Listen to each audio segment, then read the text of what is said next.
De l'autre côté. On va au milieu et puis on sort.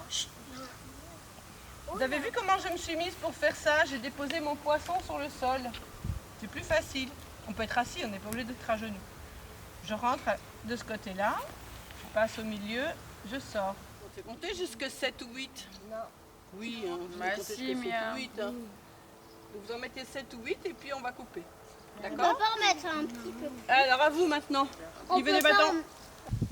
Bonjour Marianne, alors aujourd'hui on est là à la demi-journée d'animation pour Solenvie, qui est la première demi-journée qu'on organise. Est-ce que tu peux te présenter en quelques mots?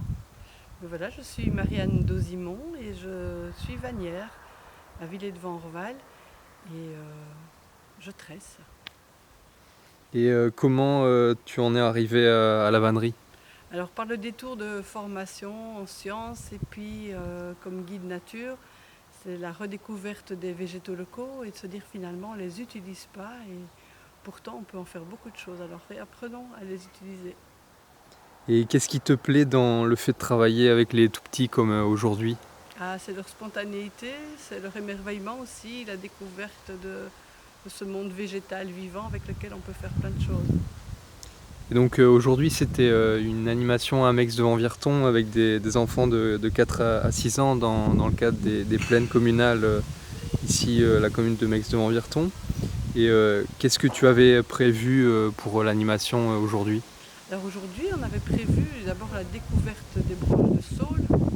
On avait prévu de faire des petits poissons et ils se sont amusés comme des petits fous avec leurs branches de saule.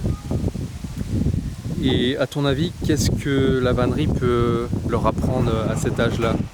Alors la vannerie leur apprend à reconnaître le végétal, à l'utiliser, à utiliser leurs deux mains, synchroniser la main gauche, la main droite. Et donc aussi au niveau dextérité, c'est vraiment intéressant que les enfants touchent à la vannerie. Puis ils développent leur sens du toucher.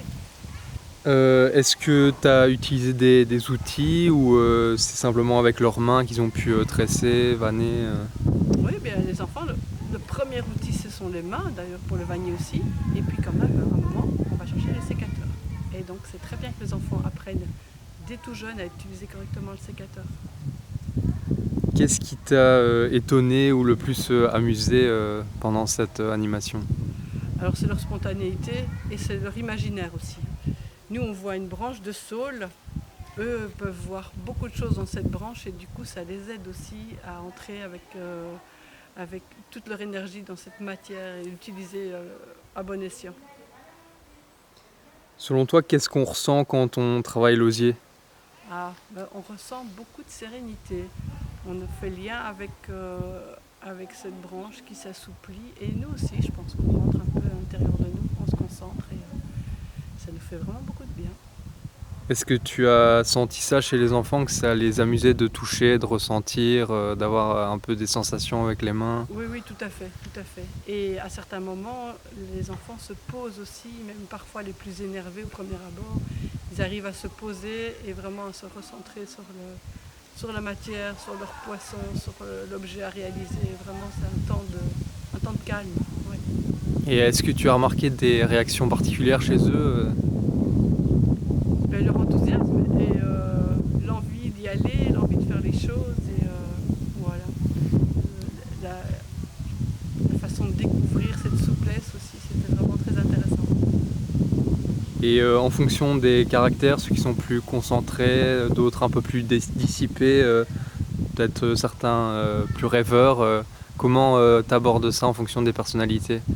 Mais chacun y trouve toujours en fait sa facilité à un moment donné. Il y a une souplesse aussi dans le caractère des enfants. Il y a l'envie de s'asseoir, de venir voir. Il y a leur curiosité qui vient toujours, même chez les enfants plus stimulés ou plus énergiques. Il y a toujours ce moment de retour au calme et l'intérêt de faire leur objet, d'utiliser leurs végétaux. Est-ce que tu peux nous montrer un petit geste que tu leur as appris aujourd'hui? Oui, et donc ils ont appris d'abord à effeuiller le saule. Et puis un geste que les vanniers font presque toujours, c'est assouplir. Et donc ils ont appris à assouplir les brins. Alors avec les doigts, mais parfois aussi avec le genou, avec le derrière, avec toutes les parties du corps. Voilà. Et l'idée aujourd'hui, c'était de réaliser un poisson pour les enfants.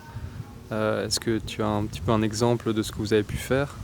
Voilà, ça ce sont les miens, mais les leurs sont encore plus originaux. Oui, on a fait des photos et on montrera ça.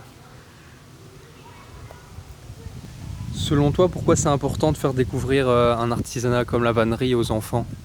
Mais parce que ça fait partie du patrimoine, surtout ici en Gaume, mais de notre histoire, donc de ces temps en nous, mais aussi c'est contemporain. Et donc la vannerie a toute sa place dans la société actuellement. Faisons de la vannerie, tissons de l'osier. Pendant l'atelier, est-ce qu'il y a un enfant qui t'a dit quelque chose de drôle ou qui t'a marqué pendant le tressage? Ben, ils m'ont dit qu'ils aimaient ça. J'aime bien ça. Et quelle a été la réaction la plus inattendue, la plus touchante que tu as pu avoir? Alors, je ne sais pas trop te dire. Ils sont tous touchants et ils sont fort émerveillés par les couleurs et par la douceur de l'osier frais qui vient d'être coupé. Si tu devais résumer l'atelier d'aujourd'hui en 3 mots, qu'est-ce que ça serait? Ce serait spontanéité, ce serait émerveillement et poisson. Génial, merci.